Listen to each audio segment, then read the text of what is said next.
विधायक यदि महात्मा गांधी बापू के नारे लगा रहे हैं, यदि बाबा साहब अम्बेडकर जी के नारे लगा रहे हैं, तो भाजपा को इन महान पुरुषों के नाम से क्या दिक्कत है? ये नाम वो नहीं चाहते क्या विधानसभा के सदन में गूंजे? ये तो महान पुरुष हैं, हम तो इन्हीं के नारे लगाते हैं और भाजपा मुर्दाबाद भी लगा देते कभी कभार साथ में।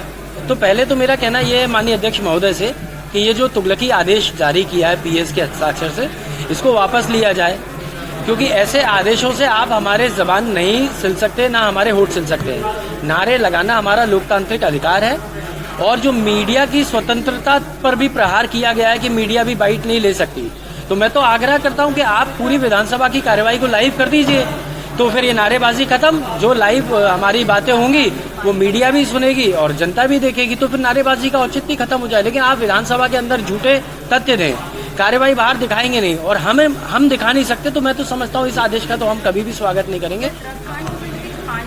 बड़े पैमाने पर उठेगा, सरकार से प्रश्न पूछे जाएंगे, तो शायद इससे बचने के लिए या इस व्यापार को संरक्षण देने के लिए वो मीडिया पर भी प्रतिबंध लगा रहे हैं और विधायकों के भी बोलने और नारेबाजी पर प्रतिबंध लगा रहे हैं। पर संकेतात्मक विरोध करना हमारा मौलिक अधिकार है और इसको हम लोग उपयोग करेंगे।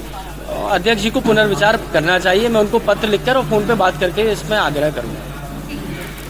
आरोप लगाई, इस पर कांग्रेस पार्टी आरोप लगा रही है कि यह विपक्ष की आवाज दबाने का एक नहीं। अब मैं समझता हूं कि कांग्रेस समझदार हो गई है।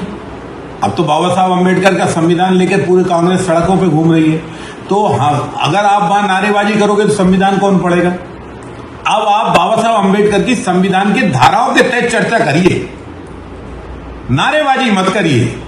और जो चर्चा होगी वो रिकॉर्ड में आएगी और जो रिकॉर्ड में आएगी उसमें तय होगा कि कौन ने कहां गलती की है, कहां क्या डेवलपमेंट हुआ है, नहीं हुआ तो क्यों नहीं हुआ, उसके जवाब दिए जाएंगे।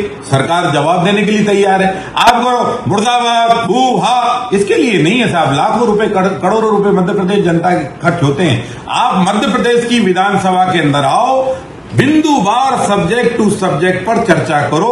आपके कई सम्मानीय सदस्य हैं जो 5-5, 6-6 वर्ग के एमएलए हैं, उनसे नहीं तुम्हें समझ में आ रहा तो उनसे पूछो।